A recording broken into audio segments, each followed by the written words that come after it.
समर्पण है ये बहुत बड़ा मंत्र है जीवन का। कर लो करा लो जो तुम्हारी मर्जी। भरत जी ने कहा प्रभु आप मुझे आज्ञा दीजिए, जो आप आज्ञा देंगे मैं उसका पालन करूंगा। भरत जी ने कहा प्रभु मैं आपकी आज्ञा का पालन करना चाहता हूं, जो आज्ञा हो जाए नाथ। प्रभु ने, राम जी ने भरत जी को अपने पास में बिठाया, पास में कहा भरत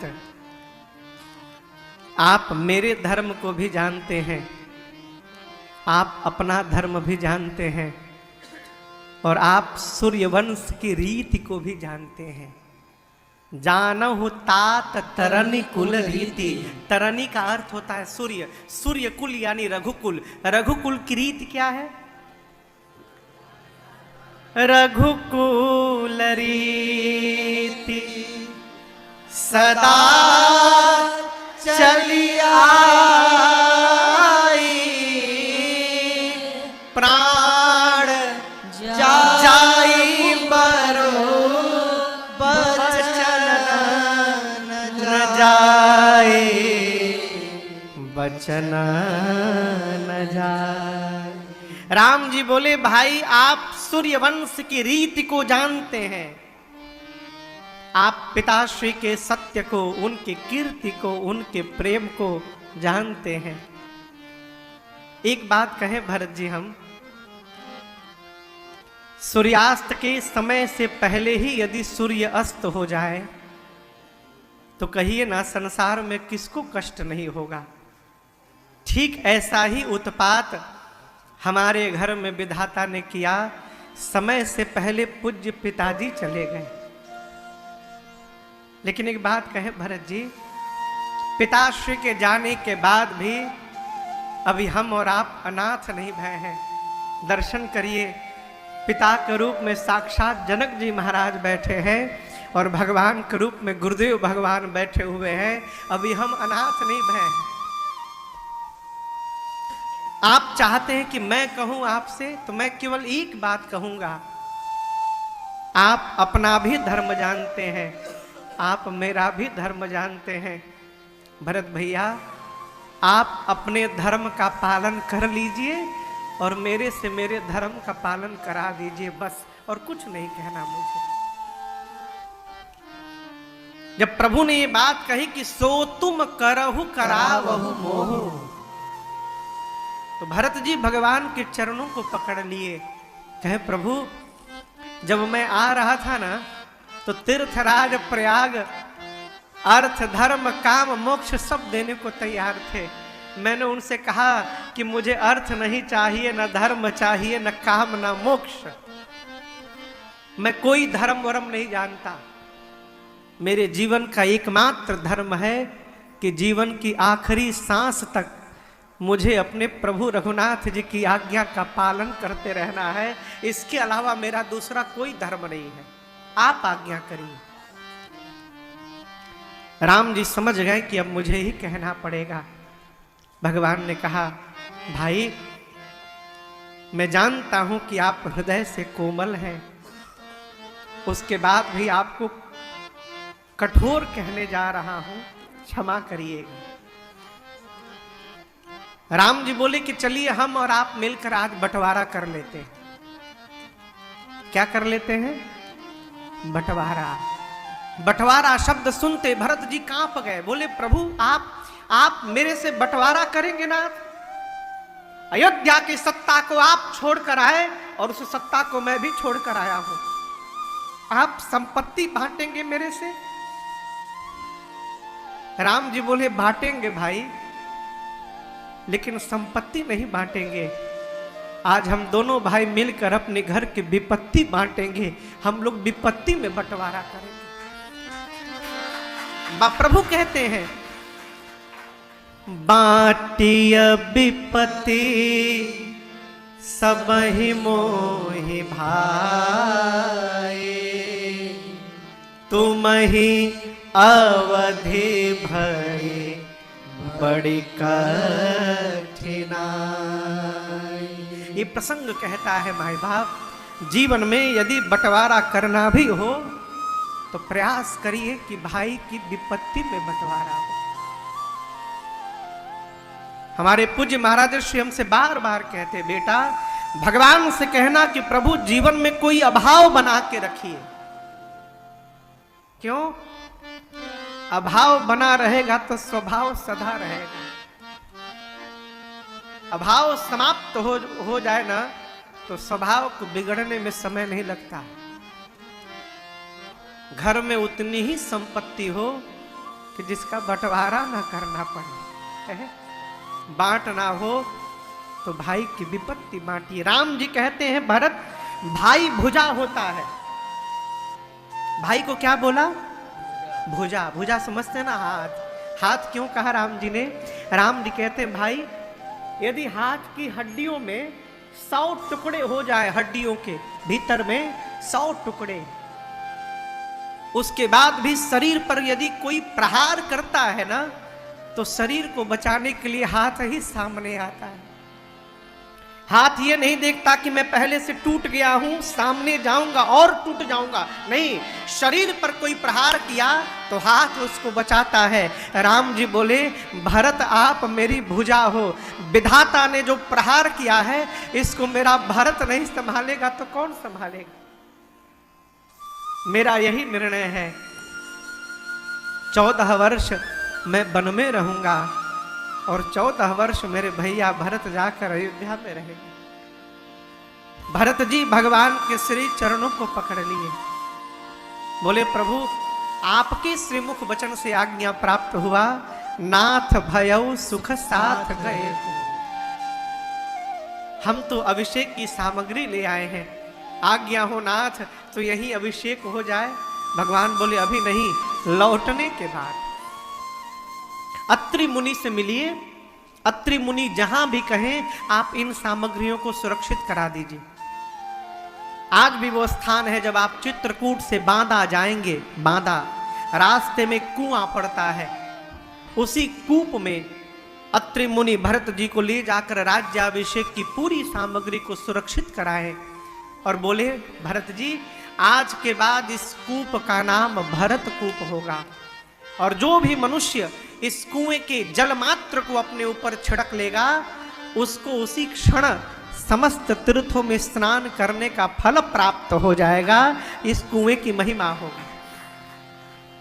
भरत जी राम जी से अनुमति लेकर 5 दिन चित्रकूट का दर्शन किए। छठा दिन सुबह का समय है, आज विदा का दिन है। यहां दर्शन करिए, सारे लोग बैठे हैं, पूरा समाज, सारे लोग सिर नीचे करके बैठे हैं। राम जी भी सिर नीचे करके बैठे हैं। क्यों? कैसे भरत से कह दे कि आप चले जाइए। अब यहां एक सूत्र निवेदन करूं आपसे, हमारे श्रेष्ठ को हमसे कोई बात कहने में संकोच हो रही हो और हमें पता है कि वो क्या कहना चाहते हैं तो उनके कहने की प्रतीक्षा न की जाए, उनके संकोच को समाप्त करिए और बिना कहे उस कार्य को पूर्ण कर दीजिए, ये धर्म कहता है। राम जी संकोच में हैं कि कैसे कह दूं भरत जी आप चले जाइए। राम जी बोल नहीं रहे हैं तो यहां भरत जी स्वयं खड़े हो गए। खड़े होकर भगवान के चरणों में दंडवत करके हाथ जोड़कर भरत जी बोले भैया अब गोसाई मोहि देहु रजाई, मैं सेवऊं अवध अवधि भरे जाए। अब यहां राघु भरत जी भाषा पर ध्यान दीजिए। भरत जी कहते हैं अब गोसाई मोहि देहु रजाई, क्या दीजिए? रजाई। रजाई यानी राज आज्ञा दीजिए। राज आज्ञा कौन देगा? जो राजा होगा वही राज आज्ञा देगा।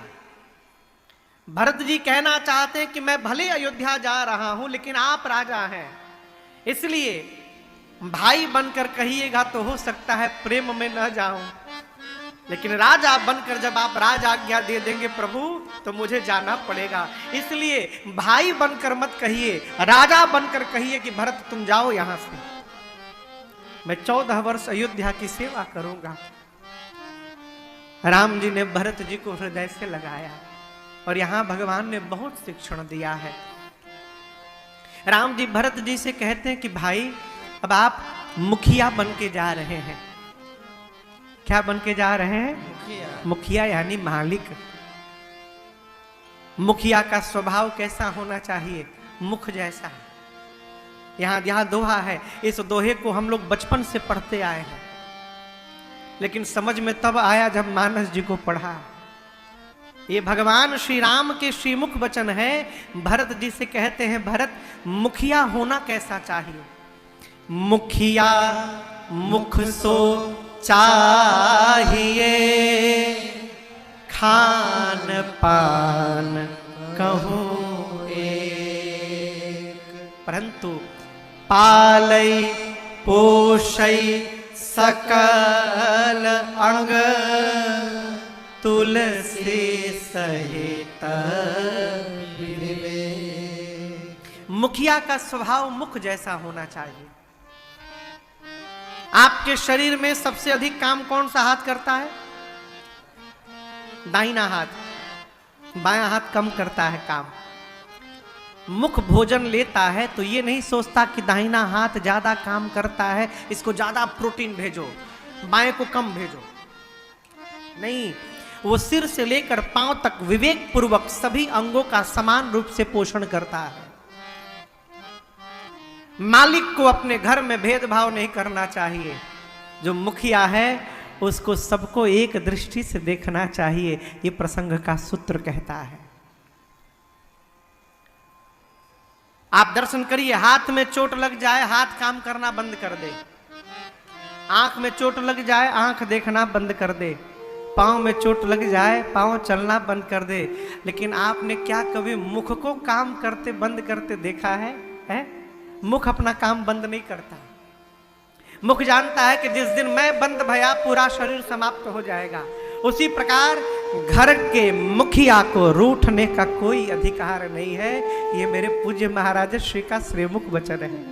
कहते बेटा मुखिया रूठ नहीं सकता। मुखिया दुखी हो सकता है लेकिन मुखिया रूठ नहीं सकता। छोटा रूठेगा बड़ा मनाएगा, जब बड़ा ही रूठ जाएगा तो कौन मनाएगा हो। राम जी नीति बताते हैं, सब प्रकार से भरत जी को समझाते हैं। भरत जी सुनते तो हैं लेकिन मन को शांति नहीं मिलती। क्यों? चिन्ह चाहते हैं। यहां मेरे पूज्यपाद गुरुदेव भगवान कहते हैं बेटा यहां भरत जी को देने के लिए राम जी ने अपने आप को ही पादुकाओं के रूप में परिवर्तित कर लिया। राम जी पादुका पहन के नहीं गए थे, नंगे पांव गए थे। यहां राम जी का नवीन अवतार हुआ है, पादुका अवतार।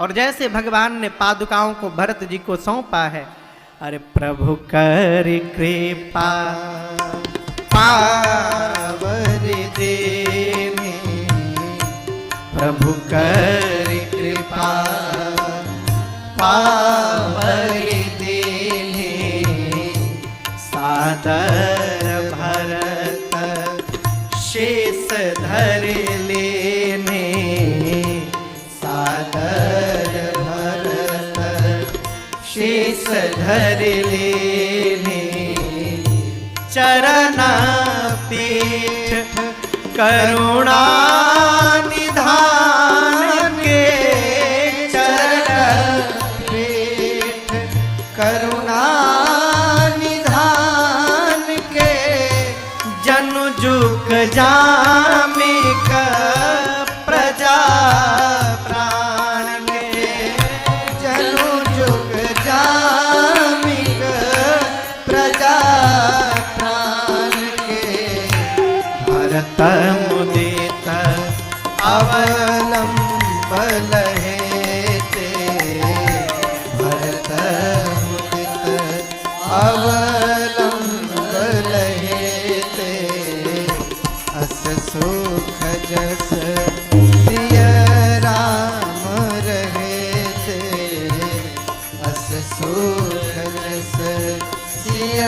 राम रहते भरत मुदित। भगवान ने पादुकाओं को दिया, भरत जी ने पादुकाओं को शिरोधार्य किया है। भरत जी को ऐसा लगा मानो पादुकाओं के साथ स्वयं श्री सीताराम जी ही उनके साथ अयोध्या जा रहे हों।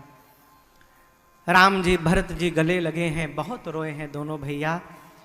दोनों समाज को, मिथिला एवं अवध के समाज को यथा योग्य दंड प्रणाम करके, आदर सम्मान करके भगवान ने चित्रकूट से विदा किया। 9 दिन का समय लगा चित्रकूट से अयोध्या पहुंचने में। कितना दिन? 9 दिन। अयोध्या जाने के साथ भरत जी ने पहला जो कार्य किया, भगवान के पादुकाओं को अयोध्या के सिंहासन पे पधरा दिया। क्यों? राम जी राजा हैं। जनक जी महाराज 5 दिन रुककर राजपाट की व्यवस्था सुदृढ़ करवाकर और माताओं से एवं गुरुदेव भगवान वशिष्ठ जी से विदा लेकर अपने समाज के साथ मिथिला गए। भरत जी ने शत्रुघ्न भैया को माताओं की सेवा में समर्पित किया। गुरुदेव से पूछे, गुरुजी भैया मेरे वन में हैं, मैं महल में रहूंगा उचित लगेगा क्या गुरुदेव? गुरुजी बोले तब भरत जी ने कहा यदि आज्ञा हो गुरुदेव तो मैं नंदी ग्राम जाके रहूं। अनुमति मिली, भरत जी अयोध्या छोड़ के नंदी ग्राम चले गए। कुटिया बना के उसी कुटिया में रहने लगे। रात को सोते समय सोचे कि भैया मेरे धरती पर सोए होंगे, मैं भी यदि धरती पर सोऊंगा तो स्वामी और सेवक की बराबरी हो जाएगी। अस्तु भरत जी धरती में गड्ढा खोद के और उस गड्ढे के भीतर सोने लगे। स्वामी से नीचे सोना है। भरत जी के इस चरित्र का दर्शन करके पूरी अयोध्या भरत जी की जय जयकार करती है। पूज्यपाद गोस्वामी श्री तुलसीदास जी महाराज यहाँ पर अयोध्या कांड की कथा पूर्ण करते हुए कहते हैं, सिया राम प्रेम यो सकुरन होत जन्म भरत को मुनि मन अगम जम नियम श्याम तम विषम व्रत आचर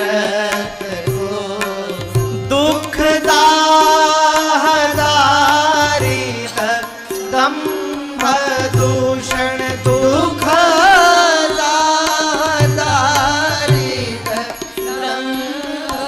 दूषण सुजस में सब अपहरत हो कलिकाल तुलसी से सठनी हठि राम सन्मुख करत हो कलिकाल